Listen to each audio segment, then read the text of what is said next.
ಸಮಾರಂಭದಲ್ಲಿ ಭಾಗವಹಿಸಿರ್ತಕ್ಕಂಥ ರಾಜ್ಯದ ಉಪಮುಖ್ಯಮಂತ್ರಿಗಳು ಆದಂತ ಡಿ.ಕೆ. ಶಿವಕುಮಾರ್ ಅವರ, ಆರೋಗ್ಯ ಇಲಾಖೆಯ ಸಚಿವರಾದಂತ ಶ್ರೀ ದಿನೇಶ್ ಗುಂಡೂರಾವ್ ಅವರ,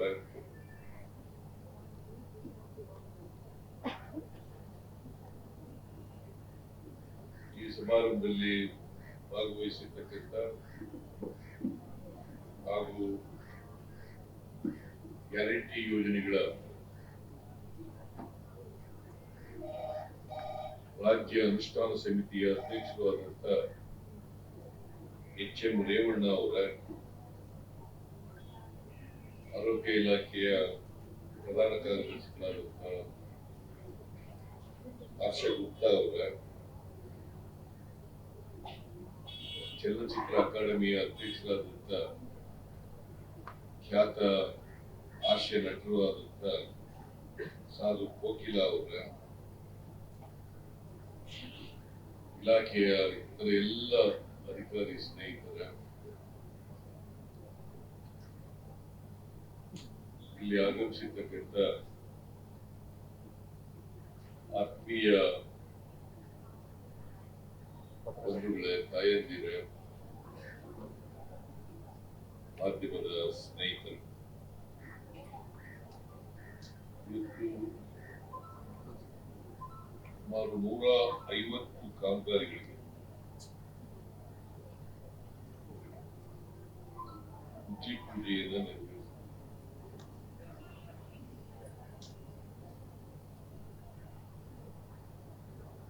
ನಾನು ಜನವರಿ ತಿಂಗಳು ಈ ವರ್ಷದಲ್ಲಿ ಇದೇ ಕೆಸಿ ಜನರಲ್ ಆಸ್ಪತ್ರೆಗೆ ಬಂದಿದ್ದೆ.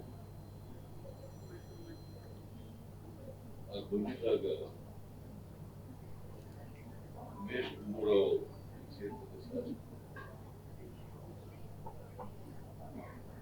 ಮತ್ತೆ ಅವರೇ ಆರೋಗ್ಯ ಸಚಿವರಾಗಿದ್ದಾರೆ. ಅವರು ಒಂದು ಮನವಿಯನ್ನು ಮಾಡಿದ್ರು, ಇಲ್ಲಿ ತಾಯಿ ಮಕ್ಕಳ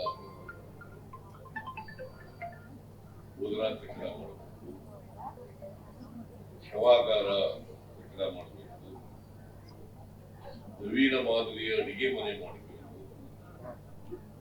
ಲಾಂಡ್ರಿ ಕಟ್ಟಡ ಹಾಗೂ ವೈದ್ಯಕೀಯ ಘನತ್ಯಾಜ್ಯ ಘಟಕ ದೊಡ್ಡ ಪುಷ್ಟಿಯನ್ನು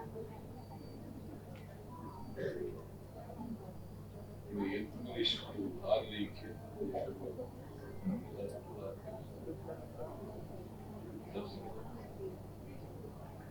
ಅವರು ನಾನು ಅವತ್ತು ಬಂದಿದ್ದು ಡಯಾಲಿಸಿಸ್ ಆ ಸಂದರ್ಭದಲ್ಲಿ ಒಂದು ಸಾರ್ವಜನಿಕ ಆಸ್ಪತ್ರೆ ಇಲ್ಲಿ ಹೆಚ್ಚಾಗಿ ಬಡವರು, ಬಡ ರೋಗಿಗಳು, ಕೆಳ ಮಧ್ಯಮ ವರ್ಗದ ರೋಗಿಗಳು ಬರ್ತಾರೆ. ಇವರಿಗೆ ಆರೋಗ್ಯ ಸೇವೆಯನ್ನ ಮಾಡ್ತಕ್ಕಂಥದ್ದು ಅತ್ಯಂತ ಅವಶ್ಯ ಇದೆ. ಅದಕ್ಕೆ ಒಂದು ಮಕ್ಕಳು, ತಾಯಿ ಮತ್ತು ಮಕ್ಕಳ ಆಸ್ಪತ್ರೆ ಬೇಕೇ ಬೇಕು. ಅವೆಲ್ಲ ಬೋಧನಾ ಕೊಠಡಿ, ಶವಾಗಾರ ಅವೆಲ್ಲ ಮಾಡಬೇಕು ಅಂತ ಒತ್ತಾಯಪೂರ್ವಕವಾಗಿ ಮನವಿಯನ್ನು ಮಾಡಿದ್ರು. ನಾನು ಸ್ಥಳದಲ್ಲಿ ಕ್ಯಾಬಿನೆಟ್ ಮುಂದೆ ತಗೊಬಂದು ಮಂಜೂರು ಮಾಡ್ಕೋಣ ಅಂತ ಹೇಳಿದ್ದೆ. ಹಾಗಾಗಿ ಮಂಜೂರಾಗಿ ಇವತ್ತು ಭೂಮಿ ಪೂಜೆ ಕೂಡ ಆಗಿದೆ. ಈಗಾಗಲೇ ಡಿ.ಕೆ. ಶಿವಕುಮಾರ್ ಹೇಳಿದ್ರಲ್ಲ,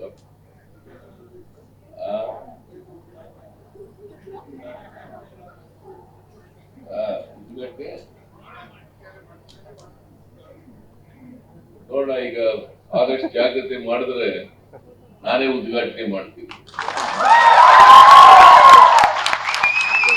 ಯಾಕೆ ನಾನು ಈ ಮಾತು ಹೇಳ್ತಾ ಇದ್ದೀನಿ ಅಂತಂದ್ರೆ, ಎಲ್ಲಿ ಕೆಲಸ ಆಗ್ಲಿ ಅಂತ.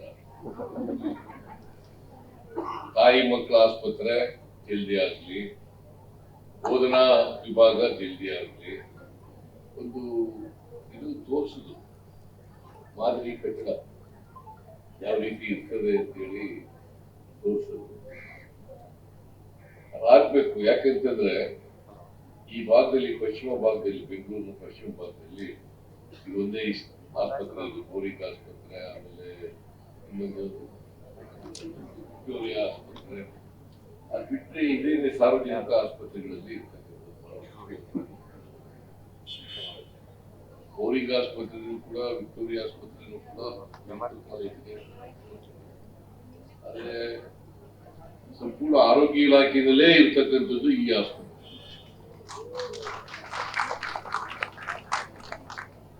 ಎಲ್ಲಿಕ್ಕಿಂತ ಮುಖ್ಯವಾಗಿ ಬೇಕಾಗಿರೋದು ಏನಪ್ಪ ಅಂತಂದ್ರೆ, ಇಲ್ಲಿ ಕೆಲಸ ಮಾಡ್ತಕ್ಕಂಥ ಡಾಕ್ಟರ್ಗಳು ಡೆಡಿಕೇಟೆಡ್ ಆಗಿ ಜನಸೇವೆ ಮಾಡ್ತಕ್ಕಂಥ ಪ್ರವೃತ್ತಿಯನ್ನ ಬೆಳೆಸಬೇಕು. ಡೆಡಿಕೇಟೆಡ್ ಸರ್ವಿಸ್ ಮಾಡ್ತಕ್ಕಂಥ ಡಾಕ್ಟರ್ಗಳು ಸ್ವಲ್ಪ ಚಿಕಿತ್ಸೆ ಹೆಚ್ಚು ಕಡಿಮೆ ಆದರೂ ಪರವಾಗಿಲ್ಲ, ಆಯಾ ರೀತಿ ಚಿಕಿತ್ಸೆ ಮಾಡಬಾರ್ದು. ಚಿಕಿತ್ಸೆ ಆದ್ರೆ ಬಂದ ಪೇಷಂಟ್ಗಳ ಜೊತೆನಲ್ಲಿ ಸೌಹಾರ್ದಯುತವಾಗಿ ಮಾತಾಡ್ತಕ್ಕಂಥ ಪ್ರವೃತ್ತಿಯನ್ನ ಬೆಳೆಸಬೇಕು.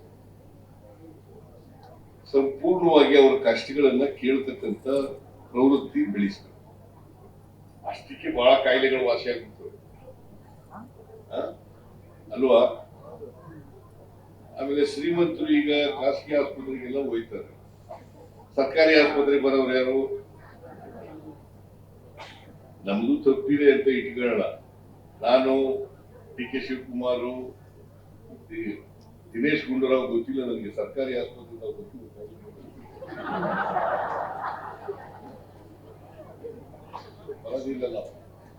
ಸೊ ಹಂಗಾಗಿ ಸರ್ಕಾರಿ ಆಸ್ಪತ್ರೆಗಳಲ್ಲಿ ಏನೇನು ಸೌಲಭ್ಯಗಳಿದ್ದಾವೆ ಅನ್ನೋದೇ ಗೊತ್ತಾಗಲ್ಲ ನಮ್ಗೆ. ನಾನು ಇವತ್ತವರೆಗೆ ಆಸ್ಪತ್ರೆಗೆ ಹೋಗಿರೋದು ಖಾಸಗಿ ಆಸ್ಪತ್ರೆಗೆ, ಅದು ನಮ್ ತಪ್ಪು. ಖಾಸಗಿ ಆಸ್ಪತ್ರೆಗಳು ರೀತಿಯಲ್ಲಿ ಸರ್ಕಾರಿ ಆಸ್ಪತ್ರೆಗಳು ಕೂಡ ಇರಬೇಕು.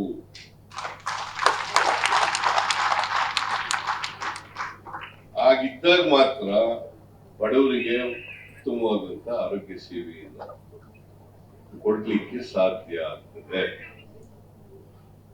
ಆಮೇಲೆ ನನ್ಗೆ ಇರೋ ಅನುಭವದ ಪ್ರಕಾರ ಖಾಸಗಿ ಆಸ್ಪತ್ರೆ ಇರತಕ್ಕಂಥ ಡಾಕ್ಟರ್ಗಳಿಗಿಂತ ಸರ್ಕಾರಿ ಆಸ್ಪತ್ರೆಗಳಲ್ಲಿ ಕೆಲಸ ಮಾಡ್ತಕ್ಕಂಥ ಡಾಕ್ಟರ್ಗಳು ಯಾವುದೇ ರೀತಿಯಲ್ಲಿ ಕಡಿಮೆ ಇಲ್ಲ. ನನ್ನ ಪ್ರಕಾರ ಹೆಚ್ಚು ಎಕ್ಸ್ಪೀರಿಯನ್ಸ್ ಇವ್ರಿಗೆ ಆಗುತ್ತೆ ಇಲ್ಲ.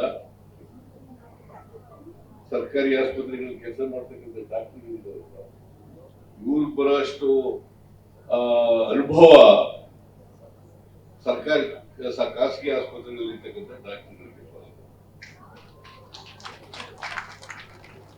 ಅದಕ್ಕೋಸ್ಕರ ಒಂದೇ ಏನಪ್ಪಾ ಅಂತಂದ್ರೆ, ನಿಮ್ಗೆಲ್ಲ ಕೆಲಸ ಮಾಡಿ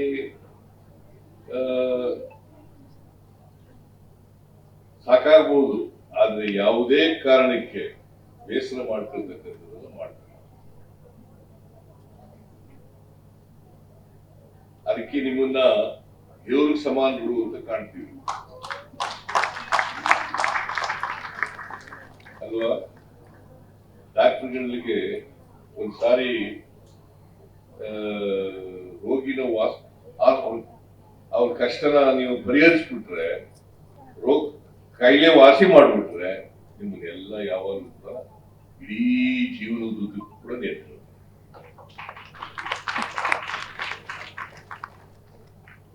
ಅಲ್ವಾ? ಅದಕ್ಕೋಸ್ಕರ ನೀವೇನ್ ಮಾಡ್ಬೇಕು ಅಂತಂದ್ರೆ, ಇದು ಒಂದು ಶ್ರೇಷ್ಠ ವೃತ್ತಿ. ಡಾಕ್ಟರ್ ವೃತ್ತಿ ಇದೆಯಲ್ಲ, ಶ್ರೇಷ್ಠ ವೃತ್ತಿ. ಮನುಕುಲಕ್ಕೆ ದೊಡ್ಡ ಸೇವೆಯನ್ನು ಮಾಡಬೇಕು. ಅದಕ್ಕೋಸ್ಕರ ಡಾಕ್ಟರ್ಗಳು ಡೆಡಿಕೇಶನ್ ಇಂದ ಕೆಲಸ ಮಾಡ್ತಕ್ಕಂಥ ಪ್ರವೃತ್ತಿಯನ್ನು ಬೆಳೆಸಬೇಕು. ಬಹಳ ಒಳ್ಳೇದಾಗ್ತದೆ. ಅದರಲ್ಲೂ ಸರ್ಕಾರಿ ಆಸ್ಪತ್ರೆಗಳಲ್ಲಿ ಕೆಲಸ ಮಾಡ್ತಕ್ಕಂಥ ಡಾಕ್ಟರ್ಗಳು ಈ ಪ್ರವೃತ್ತಿಯನ್ನ ಬೆಳೆಸ್ಕೊಳ್ಳೇಬೇಕು. ಆಗ ಮಾತ್ರ ಸರ್ಕಾರ ಏನೇ ಸವಲತ್ತುಗಳು ಕೊಟ್ಟರು ಕೂಡ, ನಾವು ಏನೇ ಹೊಸ ಹೊಸ ಸೌಲಭ್ಯಗಳನ್ನ ಒದಗಿಸ್ಕೊಟ್ರು ಕೂಡ ಅವು ಉಪಯೋಗ ಬರಲ್ಲ. ನಾನು ಅನೇಕ ಆಸ್ಪತ್ರೆಗಳು ನೋಡಿದ್ದೀನಿ, ತಾಲೂಕು ಆಸ್ಪತ್ರೆಗಳು ಸರಿಯಾದ ರೀತಿಯಲ್ಲಿ ಮೇಂಟೆನೆನ್ಸ್ ಕೂಡ ಮಾಡಿರೋದಿಲ್ಲ. ಅದಾಗಬಾರ್ದು. ಸರ್ಕಾರಿ ಆಸ್ಪತ್ರೆ ಮೇಂಟೆನೆನ್ಸ್ ಕೂಡ ಇರಬಾರ್ದು. ಇಲ್ಲಿ ಒಂದು ಚಿತ್ರ ತೋರಿಸಿದ್ರು, ಬಹಳ ಕ್ಲೀನ್ ಆಗಿ ಕಾಣಿಸುತ್ತೆ. ಅದೇ ತರ ಇರ್ಬೇಕಲ್ಲ.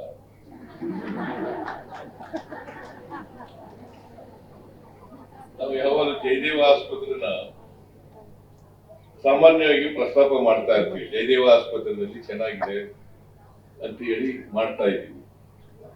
ಅದೇ ರೀತಿ ಖಾಸಗಿ ಆಸ್ಪತ್ರೆಗಳು ಕೂಡ, ಸರ್ಕಾರಿ ಆಸ್ಪತ್ರೆಗಳಲ್ಲೂ ಕೂಡ, ಅದು ಸರ್ಕಾರಿ ಆಸ್ಪತ್ರೆನೇ. ಅಲ್ಲಿ ಯಾರು ಕೆಲಸ ಮಾಡ್ತಾರೆ, ಈಗ ಇಲ್ಲಿ ಇದು ಕೆಸಿ ತೆರಲ್ಲ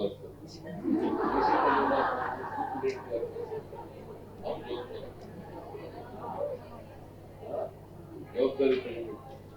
ಅಡ್ಮಿನಿಸ್ಟ್ರೇಷನ್ಗೆ ಹೆಚ್ಚು ಒತ್ತು ಕೊಡಬೇಕು, ಕ್ಲೀನಿನೆಸ್ಗೆ ಹೆಚ್ಚು ಒತ್ತು ಕೊಡಬೇಕು. ರೋಗಿಗಳು ಬಂದಾಗ ಚೆನ್ನಾಗಿ ಅದು ಮಾಡಬೇಕು. ಆಗ ಮಾತ್ರ ನಾವು ಹೆಚ್ಚು ಸವಲತ್ತುಗಳನ್ನು, ಈಗ ಇವೆಲ್ಲ ಫೆಸಿಲಿಟೀಸ್ ಕೊಟ್ಟಿದ್ದೀವಿ. ತಾಯಿ ಮಕ್ಕಳ ಆಸ್ಪತ್ರೆ ಮಾಡ್ತಾ ಇದೀವಿ, ಬೋಧನಾ ಕಟ್ಟಡ ಮಾಡ್ತಾ ಇದೀವಿ, ಶವಾಗಾರ ಮಾಡ್ಕೊಡ್ತೀವಿ, ಎಂತದ್ದು ಅಡಿಗೆ ಮನೆ, ಸುಸಜ್ಜಿತವಾದಂತ ಆಧುನಿಕ ಸೌಲಭ್ಯಗಳು ಇರ್ತಕ್ಕಂಥ ಅಡಿಗೆ ಮನೆ ಮಾಡಿಕೊಡ್ತೀವಿ.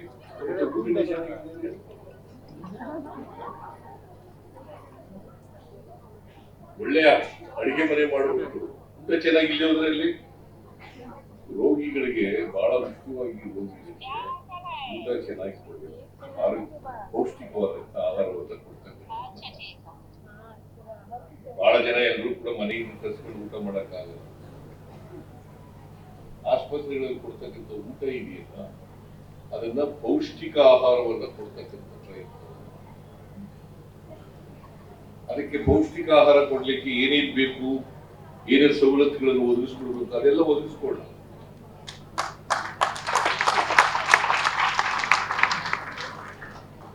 ಅದೆಲ್ಲ ಒದಗಿಸ್ಕೊಳ್ಳ. ಆದ್ರೆ ನೀವು ಒಳ್ಳೆ ಊಟ ಹಾಕ್ದೆ ಹೋದ್ರೆ ಪ್ರಯೋಜನ ಏನಾಗುತ್ತೆ? ಅಡಿಗೆ ಮನೆ ಬಹಳ ಚೆನ್ನಾಗಿ ಮಾಡ್ಬಿಟ್ಟು ಅಲ್ಲಿ ಊಟನೇ ಯಾಕೆ ಚೆನ್ನಾಗಿಲ್ಲ ಹೋದ್ರೆ ಅದಕ್ಕೋಸ್ಕರ ಊಟ ಚೆನ್ನಾಗಿದೆ. ಸೊ ಆ ಕೆಲಸ ಮಾಡಬೇಕು. ಡಾಕ್ಟ್ರಿಗಳು ಬಹಳ ಸೇವಾ ಮನೋಭಾವದಿಂದ ಕೆಲಸ ಮಾಡ್ತಕ್ಕಂಥದ್ದನ್ನ ಮಾಡ್ಬೇಕಾಗ್ತದೆ. ಸೊ ಈಗಾಗಲೇ ನಮ್ಮ ಆರೋಗ್ಯ ಸಚಿವರೆಲ್ಲ ಹೇಳಿದ್ದಾರೆ, ನಾವು ಏನೇನು ಸೌಲಭ್ಯಗಳನ್ನು ಕೊಡಲಿಕ್ಕೆ ಸಾಧ್ಯ ಮಾಡ್ತಾ ಇದ್ದೀವಿ, ಹೊಸ ಪ್ರಯತ್ನಗಳನ್ನು ಏನು ಮಾಡ್ತಾ ಇದ್ದೀವಿ ಈಗಾಗಲೇ ಪ್ರಸ್ತಾಪ ಮಾಡಿದ್ದೀವಿ. ಸೊ ನಾವು ಎಲ್ಲ ಡಿಸ್ಟ್ರಿಕ್ಟ್ ಆಸ್ಪತ್ರೆಗಳಲ್ಲಿ ಕೀಮೋಥೆರಪಿ ಮಾಡಲಿಕ್ಕೆ ಪ್ರಾರಂಭ ಮಾಡ್ತೀವಿ. ಯಾಕಂತಂದ್ರೆ ನಾವು ಬಂದ ಮೇಲೆ ಎಲ್ಲ ತಾಲೂಕು ಕೇಂದ್ರಗಳಲ್ಲಿ ಡಯಾಲಿಸಿಸ್ ಕೇಂದ್ರಗಳನ್ನು ಮಾಡ್ತೀವಿ. ಹಿಂದೆ ನಾನು ಮುಖ್ಯಮಂತ್ರಿ ಎಲ್ಲ ತಾಲೂಕು ಕೇಂದ್ರಗಳಲ್ಲಿ ಡಯಾಲಿಸಿಸ್. ಈಗ ಸಕ್ಕರೆ ಕಾಯಿಲೆ ಜಾಸ್ತಿ ಆಗ್ತಾ ಇದೆ. ಈ ಸಕ್ಕರೆ ಕಾಯಿಲೆ ಸರಿಯಾಗಿ ನಿಯಂತ್ರಣ ಮಾಡ್ಕೊಳ್ಳದೇನೆ ಡಯಾಲಿಸಿಸ್ ಪೇಷಂಟ್ಗಳು ಜಾಸ್ತಿ ಆಗ್ತಾ ಇದೆ ಅಲ್ವಾ? ಹೌದಲ್ಲ? ಸೊ ಅದಕ್ಕೋಸ್ಕರ ಎಲ್ಲ ಹತ್ತಿರದಲ್ಲಿ ಸಿಗ್ಬೇಕು. ಅದಕ್ಕೋಸ್ಕರವಾಗಿ ನಾವು ಡಯಾಲಿಸಿಸ್ ಸೆಂಟರ್ಗಳನ್ನ ತಾಲೂಕು ಆಸ್ಪತ್ರೆಗಳಲ್ಲೂ ಕೂಡ ಪ್ರೊವೈಡ್ ಮಾಡ್ಕೊಳ್ತಕ್ಕಂಥ ಕೆಲಸವನ್ನು ಮಾಡ್ತೀವಿ. ಈಗ ಟ್ರಾಮಾ ಸೆಂಟರ್ಗಳು, ಆಕ್ಸಿಡೆಂಟ್ಗಳಾಗ್ತವೆ, ಹತ್ತಿರದ ಆಸ್ಪತ್ರೆಯಲ್ಲಿ ಇದ್ದು ತಾನೇ ನಿಮಗೆ ಚಿಕಿತ್ಸೆ ಸಿಗ್ಲಿಕ್ಕೆ ಅನುಕೂಲ ಆಗ್ತದೆ. ಯಾಕಂತಂದ್ರೆ ಗೋಲ್ಡನ್ ಅವರ್ ಅಂತ ಕರಿತೀವಿ.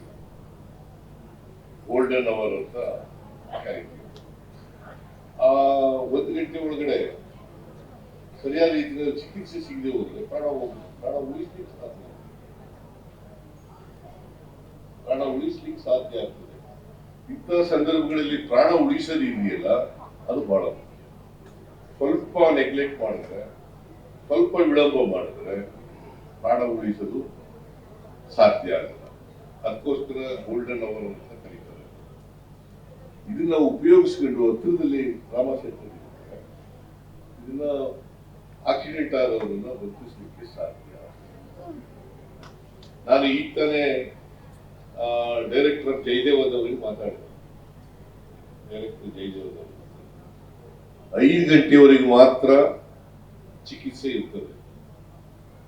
ಆಂಜಿಯೋಗ್ರಾಮ್ ಇರ್ಬೋದು, ಆಂಜಿಯೋಪ್ಲಾಸ್ಟಿ ಇರ್ಬೋದು, ಆಪರೇಷನ್ ಮಾಡೋದು ಇರ್ಬೋದು, ಇವೆಲ್ಲ ಔಟ್ ಪೇಷಂಟ್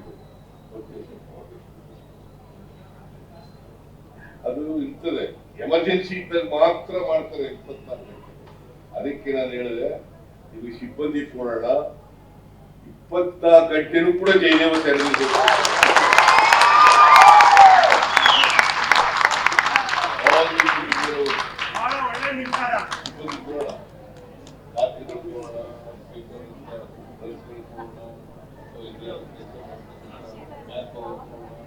ಅವೆಲ್ಲ ಮಾಡೋಣ. ಆದ್ರೆ 24 ಗಂಟೆನೂ ಕೂಡ ಈಗ ಹೃದಯ ಕಾಯಿಲೆಗಳು ಕೂಡ ಜಾಸ್ತಿ, ಶುಗರ್ ಇರೋರಿಗೆ ಹಾರ್ಟ್ ಡಿಸೀಸ್ಗಳು ಬಂದ್ಬಿಡ್ತವೆ. ನಿಮಗೆ ಸಕಾಲದಲ್ಲಿ ಅಟೆಂಡ್ ಮಾಡೋದು ಭಾರಿ ಕಷ್ಟ ಆಗ್ತದೆ. ಆಂಜಿಯೋಗ್ರಾಮ್ ಮಾಡೋದು, ಆಂಜಿಯೋಪ್ಲಾಸ್ಟಿ ಮಾಡೋದು, ಆಪರೇಷನ್ ಮಾಡೋದು, ಈಗೆಲ್ಲ ವಿಜ್ಞಾನ ಬಹಳ ಬೆಳವಣಿಗೆ ಮಾಡ್ಬಿಟ್ಟಿದೆ. ಇದೆಲ್ಲ ರೊಬೋಟಿಕ್ ಆಪರೇಷನ್ಗಳು ಬಂದ್ಬಿಟ್ಟಿದೆ ಅಲ್ವಾ? ಈಗೆಲ್ಲ ರಕ್ತ ಮಾಂಸ ಎಲ್ಲ ಇದ್ವೇ ಇಲ್ಲ ಈಗ. ಹಾಗೆಯೇ ರೊಬೋಟಿಕ್ ಆಪರೇಷನ್, ಆ ರೊಬೋಟಿಕ್ ಆಪರೇಷನ್ಗಳು ಸರ್ಕಾರಿ ಆಸ್ಪತ್ರೆಗಳು ಕೂಡ ಈ ಸೌಲಭ್ಯಗಳನ್ನ ಒದಗಿಸ್ಕೊಡ್ತಕ್ಕಂಥ ಪ್ರಯತ್ನವನ್ನ ಮಾಡೋಣ.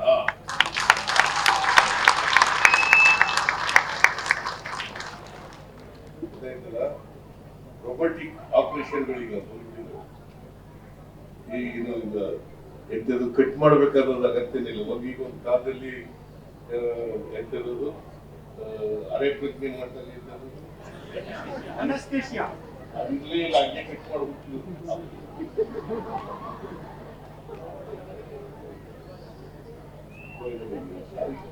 ಆಯ್ತ್ರಿ. ಎಲ್ಲ ಬರೀ ದುಬೈನಲ್ಲಿ ಆಗಲ್ಲ, ಎಲ್ಲ ಕಡೆ ಇರ್ಬೇಕು.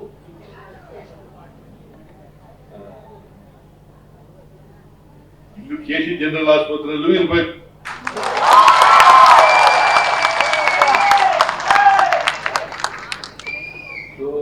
ಇಲ್ಲಿ ಡಾಕ್ಟರ್ಗಳು ಟ್ರೈನಿಂಗ್ ಆಗ್ಬೇಕು. ಆ ಡಾಕ್ಟರ್ಗಳು ಅಂತ ಯಾರು ಆಪರೇಷನ್ ಇನ್ವೆಸ್ಟ್ ಮಾಡಿರ್ತಾರಲ್ಲ, ಮಾಸ್ಟರ್ ಸರ್ಜರಿ ಮಾಡಿರ್ತಾರೆ, ಅವ್ರಿಗೆ ಟ್ರೈನಿಂಗ್ ಕೊಟ್ಟು ರೊಬೋಟಿಕ್ ನಲ್ಲೂ ಕೂಡ ಅವ್ರಿಗೆ ಪರಿಣಿತಿಯನ್ನ ಬೆಳೆಸ್ತಕ್ಕಂಥ ಕೆಲಸವನ್ನು ಅಲ್ವಾ? ಮತ್ತೆ ಬಡವರಿಗೆ ಏನು ಸಿಗ್ತದೆ? ನಾನು ಚೀಫ್ ಮಿನಿಸ್ಟರ್ ನೋಡ್ತಾ ಇರ್ತೀನಿ, ನನಗೆ ಮುಖ್ಯಮಂತ್ರಿಗಳ ಪರಿಹಾರ ನಿಧಿಯಿಂದ ದುಡ್ಡು ಕೊಡಿ ಅಂತ ತಗೋಬೇಕು.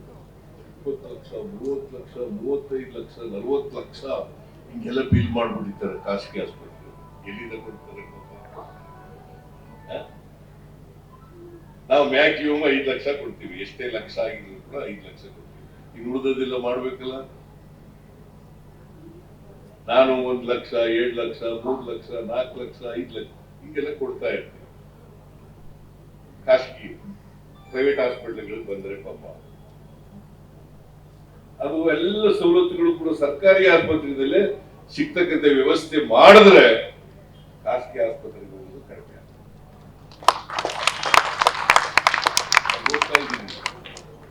ಮತ್ತೆ ಈ ದಿನ ಒಬ್ಬೊಬ್ಬ MLA ಶಿಫ್ಟ್ ತಗೊಂಡ್ಬಂದಿತ್ತು, ರೇವಣ್ಣನ್ನು ತಗೊಂಡ್ಬಂದಿದ್ದವರು.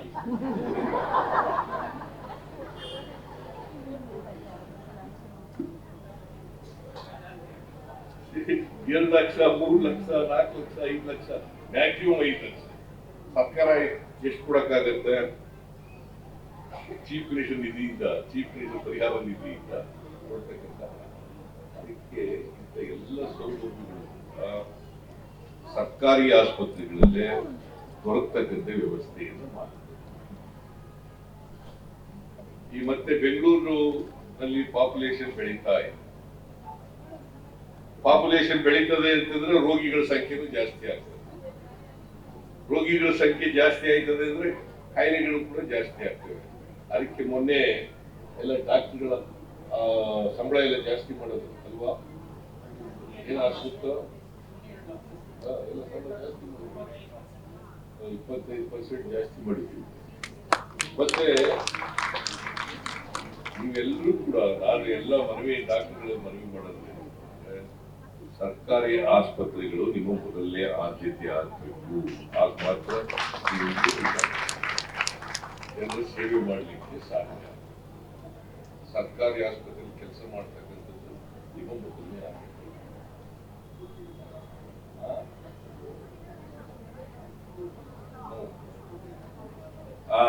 ಆಮೇಲೆ ಈ ಸಾರಿ ಹೊಸಕೋಟೆ, ನೆಲಮಂಗಲ ಮತ್ತೆ ಆನೇಕಲ್ ಆ 3 ಕಡೆ ಹೊಸದಾಗಿ ಆಸ್ಪತ್ರೆಗಳನ್ನ ಪ್ರಾರಂಭ ಮಾಡ್ತಾರೆ. ತಾಲೂಕು ಮಟ್ಟದ ಆಸ್ಪತ್ರೆಗಳನ್ನ ಮಾಡ್ತಾರೆ ಅಲ್ವಾ? ಏನು ಯಾರು ಸುತ್ತ ಸುದ್ದಿ ಕೂತಿದೆಯಲ್ಲ ಮಾಡಿ 3 ಕಡೆ ಬಜೆಟ್ನಲ್ಲಿ ಹೇಳ್ಬಿಟ್ಟಿದ್ದೀನಿ.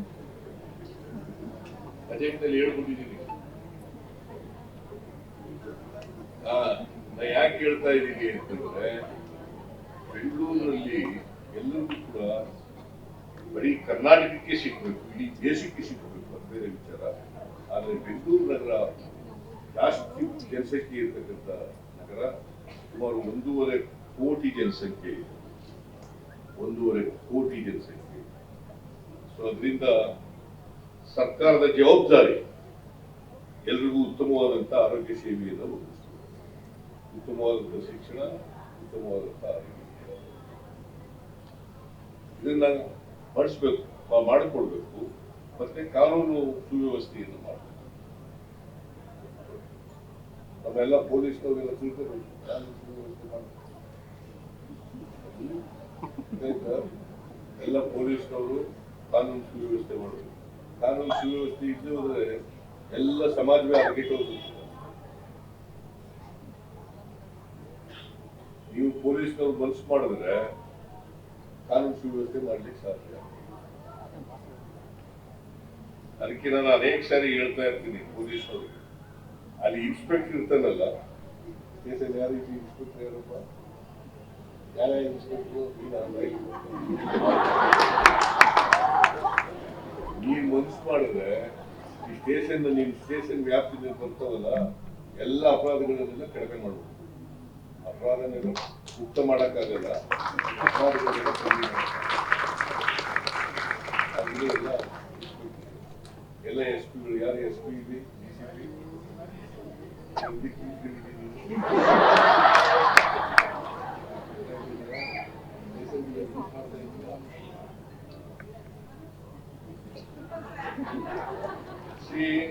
ಇವೆಲ್ಲವೂ ಕೂಡ ಸರ್ಕಾರಿ ವ್ಯವಸ್ಥೆ ಇರ್ತಕ್ಕಂಥದ್ದೇ ಜನರಿಗೋಸ್ಕರ. ನಾವಿರ್ತಕ್ಕಂಥದ್ದು ಜನರಿಗೋಸ್ಕರ, ಸರ್ಕಾರಿ ನೌಕರಿ ಇರ್ತಕ್ಕಂಥದ್ದು ಜನರಿಗೋಸ್ಕರ ಅಲ್ವಾ? ನಾವೆಲ್ಲ ಬದುಕಿರೋದು ಯಾರ ಹಣದಿಂದ? ಜನರ ಹಣ ಅಲ್ವಾ? ಜನರಿಗೋಸ್ಕರ ನಾವೆಲ್ಲ ಕೆಲಸ ಮಾಡಕ್ಕಾಗದೆ ಬಿಟ್ಬಿಡ್ಬೇಕು ಅಲ್ವಾ? ಅಷ್ಟು ಮಾಡಿ ಹೇಳ್ತಾ ನನಗೆ ಇವತ್ತು ಈ ಭೂಮಿ ಪೂಜೆ ಅಂತಕ್ಕಂಥ ಅವಕಾಶ ಸಿಕ್ಕಿದ್ದಕ್ಕೆ ಹೆಲ್ತ್ ಡಿಪಾರ್ಟ್ಮೆಂಟ್ ಅವರಿಗೆ ಮತ್ತೆ ನಿಮ್ಮೆಲ್ಲರಿಗೂ ಕೂಡ ಆದಷ್ಟು ಜಾಗ್ರತೆ, ಆ ಕಟ್ಟಡ ನಿರ್ಮಾಣ ಆಗಿ ಜನರಿಗೆ ಉಪಯೋಗ ಆಗಲಿ ಅಂತೇಳಿ ಆಶಿಸಿ ನನ್ನ ಮಾತುಗಳನ್ನು ಮುಗಿಸ್ತೇನೆ. ನಮಸ್ಕಾರ. ಜೈ ಹಿಂದ್, ಜೈ ಕರ್ನಾಟಕ. ಗ್ಯಾರಂಟಿ ನ್ಯೂಸ್, ಸುದ್ದಿ ಖಚಿತ, ನ್ಯಾಯ ನಿಶ್ಚಿತ.